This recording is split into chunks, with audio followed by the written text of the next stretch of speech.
What's up, everybody, and welcome to ITG Daily, the show that brings you the hottest in gaming news each and every day, Monday to Friday. I'm Drew, that's Scott, and you can join us over at InsideTheGame.ca, our YouTube channel, Inside the Game Official, our Fast channel over on Rad TV, that's right, 24/7 live feed of ITG just for your viewing pleasure. But if you want to catch the VOD version, well then hit us up over on Amazon Prime, Roku, Jinx Esports TV, ESTV, and a whole lot more. However, if you want the audio side of us, well then hit us up over on Fired Up Network, where you can get us in the download side too. Scott, we got a lot to talk about, but before we get there, I got two videos posted today. Because why? Because I was at Ubisoft Montreal, and I got to interview Olivier and talking about Assassin's Creed Nexus VR. That's right. Two videos, one's an interview. The other video, going live at noon today Eastern, is my preview impressions of Assassin's Creed VR. What are they? Well, you have to check the video to find out. Now, Scott, what's on today's show? Oh, I'm just a little bit jealous, but we do have today on today's show, Netflix is interested in having GTA, however that's going to work. Pete Hines retires from Bethesda, we're going to talk about that, and City Skylines 2 has some problems the devs want us to know about already. And finishing it off, we have a GamePass October update. A lot of games coming in and some going out. Nice, let's talk about it. It's GTA. Scott, topic number one, dude, has me laughing. I can't help it. Is Netflix is reportedly interested in adding Grand Theft Auto to its games catalog. Of course it is. Like this is that game is literally everywhere. It's Tom Ivan over at VGC. Dude, I can't help but laugh. This is hilarious. Of course they wanted to be there. It's one of the biggest games in the world. And then it sets it up to have GTA 6 there at the same time. I know where they're going. Think about this. All right, let's get into the article. Tom says Netflix is reportedly interested in adding Grand Theft Auto game to its subscription service. That's according to a Wall Street Journal report, which claims the streaming giant wants to take a page out of its Hollywood playbook by licensing major third-party properties to complement its first-party catalog. According to unnamed sources, over the next few months, Netflix subscribers will be able to play mobile games based on its hits properties, including Squid Game and Wednesday. While the company is also exploring games based on Extraction, Black Mirror, and its Sherlock Holmes series. However, Black Mirror would be a good spot. That's a good idea for a game. However, even as its first-party lineup grows, Netflix will continue to offer popular third-party games like Bloons TD6 and Classic Solitaire. Ooh. And it's reportedly discussing releasing a game within the Grand Theft Auto series through a licensing deal with Rockstar owner Take-Two. Netflix began offering subscribers access to a library of mobile games through Android and iOS versions of its app in late 2021. However, it's also expanding into higher-end games that can be streamed from TVs or PCs. It launched a cloud gaming service in limited beta form in August. It supports two games. The first-party title, Oxenfree from... Dude, isn't it Oxenfree 2 was coming there? Yeah, Oxenfree 1 was on Xbox, certainly. That's where I watched it being played. No, absolutely. Oxenfree's already been in there. I thought they were getting Oxenfree 2. Oxenfree 2 is out. Yeah. Night School Studio did that one. And then Molehew's gem mining arcade game, Mining Adventure. So not really coming out swinging too hot. I know a lot of people like Oxenfree, and I'm not whatever on that one. However, they want Grand Theft Auto just to pull the name in, Scott. That's a huge name if they can get it. Will they get it? What are your thoughts? I think it must be possible if that is the conversation, but what version and which GTA are we going to get here? Is this the GTA trilogy running very low poly sprites on screen? It seems like it would be quite a demanding game to put on any sort of streaming service under any name.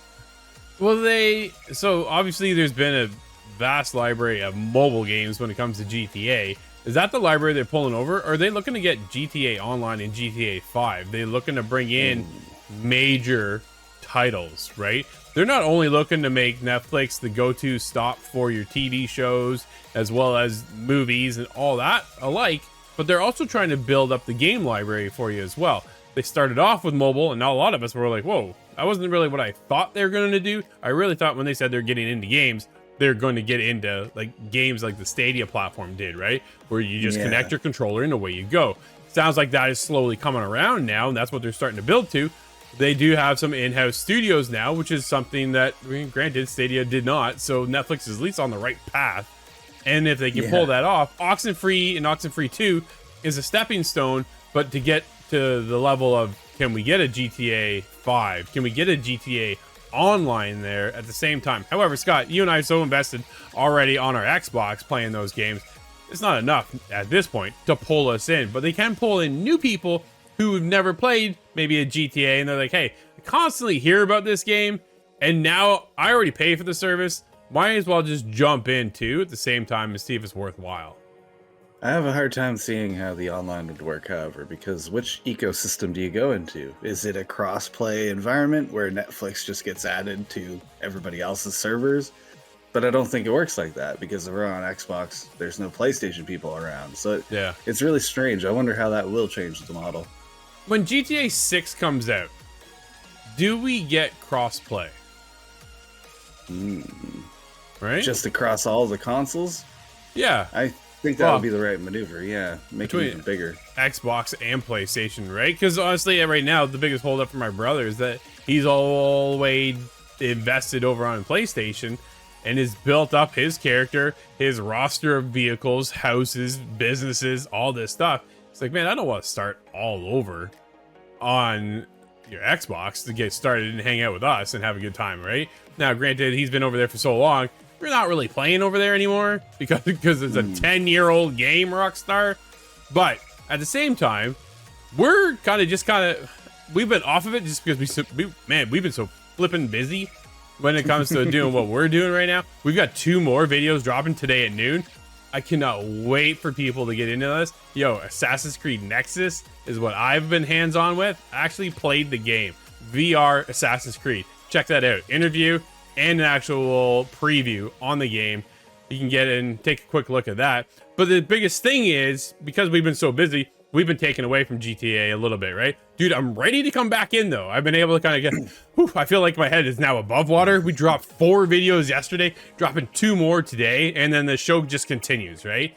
And now that my head's starting to clear a little bit, here I'm about to get back into GTA, start spinning that wheel once again. I want to roll some more heists. My brother is thinking about joining, but he would have joined us a long time ago if the crossplay feature would have been enabled. Instead, Rockstar's like, no, you got to transfer this over through the Rockstar app, and you can only do it once. He's like, man, I did that once from PS4 to PS5, and you can't do it again from PlayStation to Xbox.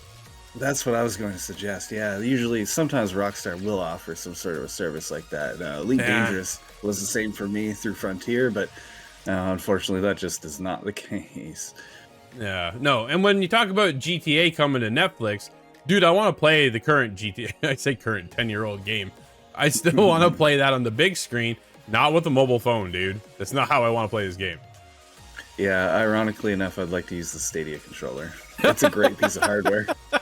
Yo, man, I love my controller. I do love it. I have 2 of them, and it just hurts. It just hurts. But yeah, if we can connect that somehow over to Netflix, link it in via Bluetooth to the TV, and then start playing over there, maybe that's something. Dude, then we're on the go. Think about that, right? Your Netflix subscription is on the go. You can play you go everywhere. It's taking the Stadia spot entirely, yeah. There is something, a bit of a PSA there. If you have very limited time to flash your Stadia controller to just be a generic Bluetooth, it comes default kind of locked to the Stadia ecosystem. So there's an update you can do. I did it to my controller. That's how you free it up. Now I can use that controller forever. Nice. Well, there we go. I think mine's just going to mount it on the wall. My kid plays with it right now, so he doesn't mess up my other controllers. That's how that goes. But yeah, either way, Netflix looking at GTA. Can't say I'm all that surprised.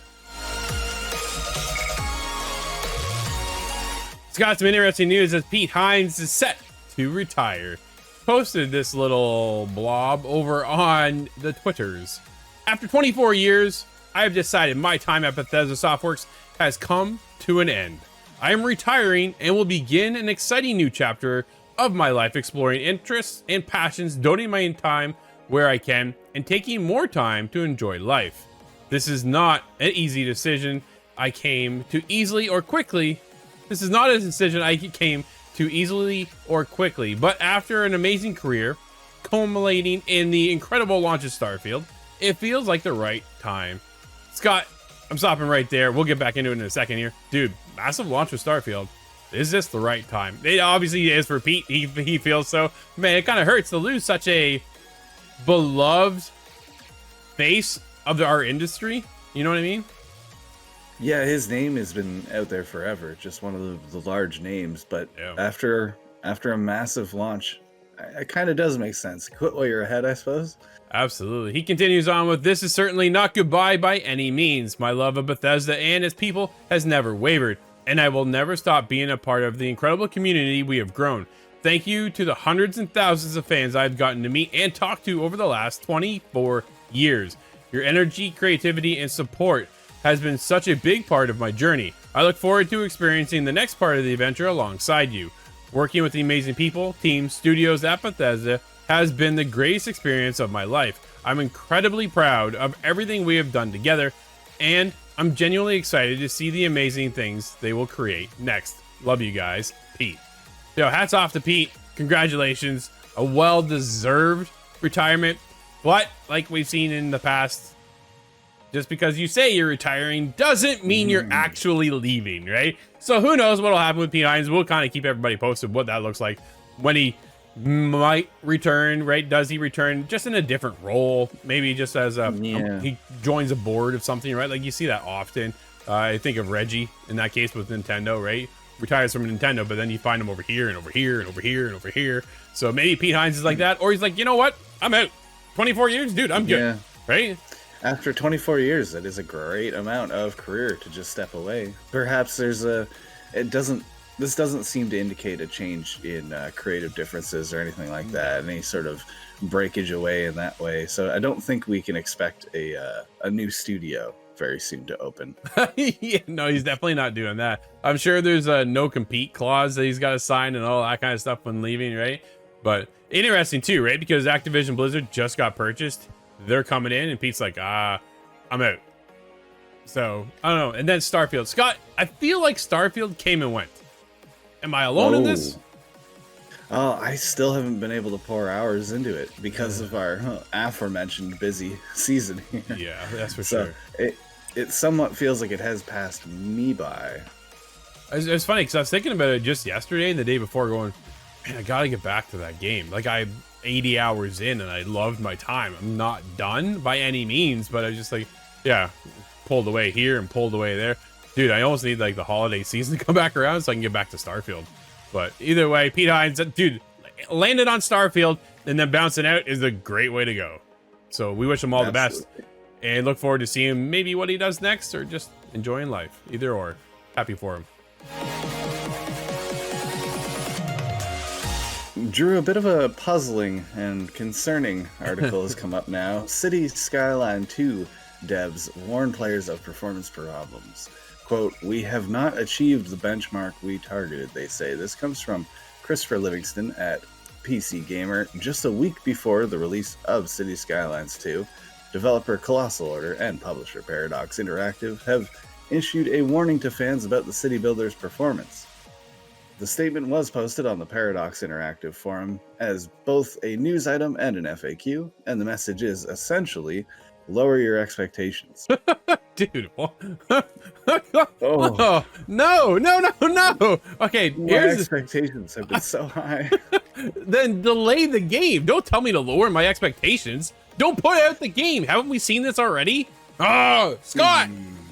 I'm worried for it, but however, they continue. Hold on. Okay. City Skylines 2 is a next-gen title, and naturally it demands certain hardware requirements. The statement reads, quote, with that said, while our team has worked tirelessly to deliver the best experience possible, we have not achieved the benchmark we targeted. Quote ends, despite this, the city builder won't be delayed on PC, as it was delayed on console. Quote, we've taken the long-term vision of the project into account and feel that a release now is the right step. End quote. The FAQ says, though no further explanation is given as to why they feel releasing now is the right move, we certainly have our questions. Quote, We will continually improve the game over the coming months, but we also want to manage expectations on performance for the coming release. Our ambition is for City Skylines 2 to be enjoyed by as many players as possible, and we're committed to ensuring it reaches its full potential. End quote. In other words, as is the case with a lot of games these days, unfortunately, the hope is to fix its problems after launch. I guess it's somewhat refreshing to get a warning ahead of time that a game might not run very well, but it's still pretty disappointing news. It's funny, that is a bit of that's an unfortunate little release there, but as for what players can do if they still decide to buy the game upon release, more details will follow soon. Quote, we have determined a few graphic settings that have minimal impact on the player experience, but increase performance significantly. The statement says, quote, we will provide more details shortly. And that is the end of that post. But I don't think it is the end of the headaches that this game will cause. I'm on some dated hardware, so that perhaps might be my issue. But yeah, this is not exactly inspiring of a message. Dude, this isn't promising at all. And I encourage people to speak with their wallet and don't buy the game. It's that simple. Where they're like, yeah, this isn't ready. Well, then don't put it out. Yeah. If that's the case, if they want to put it out, dude, put it into early access, right? That's the angle to take. Help us develop the game. That's why they have early access. Know you're going to get bugs. Do not put this out at a full price game and go, we'll just fix it later. Oh, no, I've seen that happen way too many times. And although there have been enough success stories of games eventually being fixed down the line, 2 years later. We're talking about Halo, Battlefield. Yeah, it's a year plus, 2 years on. So I have to echo that. If you are going to buy this, there's almost no reason to pre-order a game. And this feels like we're in the pre-order window, not a full release window. This hurts. You want to come out swinging. We talk about this all the time. Instead, what we get lately is games come out and they're broken. Dude, Payday 3. We have yet to review that because we've been waiting for the servers to become stable enough for us to get in there. Now, it looks like it has turned around, but even at launch was a disaster. This, I don't even think will be just a few weeks out. I think we're going to be 6 months to a year where they're going to be, okay, now we're where we want to be with the release of City Skylines 2, which is unfortunate because I was pumped too. Dude, you and I love city builders. Like, This is one of our favorite genres to play. So to get lower your expectations, what all you've been doing though is building the hype to release. And then as we're a week out, go, it's just not quite there yet. Well then, don't release the game. Like, I don't get it, right? Man, it's a heartbreaker. I was really anticipating this title, but we're not sponsored, but I will have to recommend in the meantime High Rise City. That was an excellent city builder. I just spent some time on it. Looks like I'm gonna spend a little bit more time than I had planned. It's just, with so many games coming out on a regular basis, Scott, we can only put our money in so many places. And then when you put it into a game that isn't even ready yet, early access is one thing. Here's the difference though. Early access is a lower price, right? And then you get the full launch of the game. It depends on how the developer and publisher want to work this in and what they kind of price the game at. When they launch City Skylines 2, what's the price, do you think?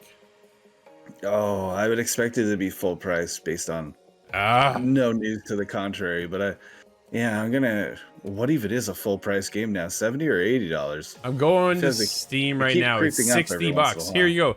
Pre-purchase City Skylines 2 for $60. Pre-purchase City Skylines 2 Ultimate Edition for $113. Oh, $113 for a game that doesn't work right. No, that hurts. I'm not doing that. $60. Still too steep, man, for a game that you are supposed to now lower your expectations. You go to the Steam page, the game looks incredible. So I'm wondering what complications they are running into that it hasn't hit their benchmark target yet. So if that's the case, then just delay the game. You've already delayed it on console.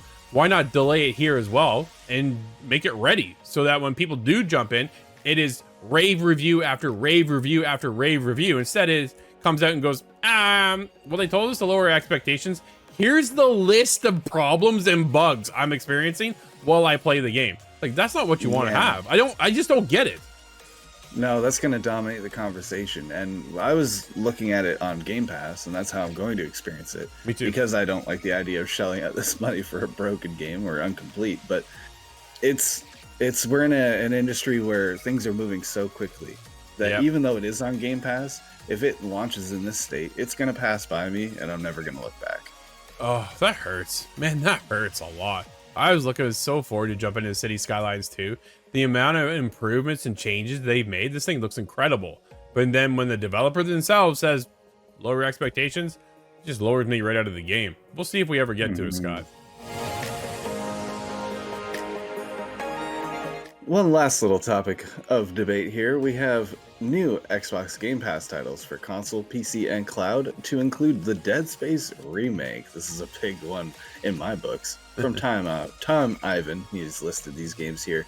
We have Like a Dragon Ishin, which is coming cloud, console, and PC as of today. Ahead of F1 Manager 2023 on cloud, console, and PC again on October 19th.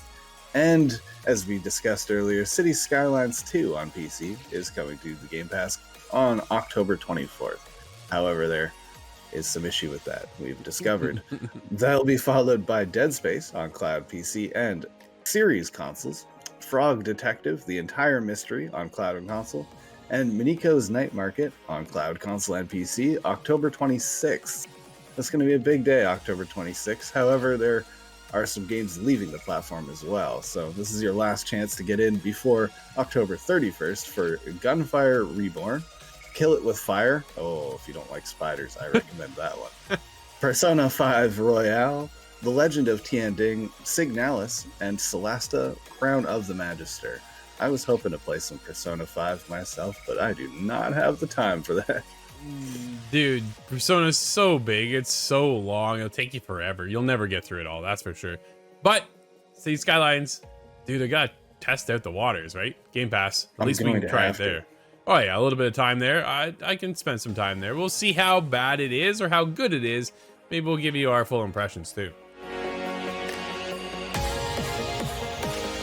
Well, Scott, yesterday was a short list, but today, not so much. There's a lot of games out today. What are they? We have Skull Island, Rise of Kong on PC, PlayStation 4, 5, Xbox One, XS, and the Switch. Sonic Superstars is on PC, PlayStation 4, 5, Xbox One, X, and the Switch. Interesting playing Sonic on a PC. I'm not sure if I understand, but anyways, we have Wizard with a Gun on PC, PlayStation 5, and Xbox Series consoles. We've also dropped a review on that title if you are curious. Legendary Creatures 2 is on PC. Vlad Circus Descend into Madness is on PC, PlayStation 4, 5, Xbox One, X, and the Switch. Mobile Suit Gundam UC is on Android and iOS, fitting being a mobile game. Backroom Breaks is on PC. Oh, there we go. Dude, Wizard with a Gun. Day one patch, please, so I can play. Oh, yes, I hope so. It was fun. And that'll wrap up today's show, everybody. Thank you for hanging out with us. This has been ITG Daily, the show that brings you the hottest in gaming news each and every day. We'll be back again tomorrow. I'm Drew. That's Scott. And we'll see you inside the game.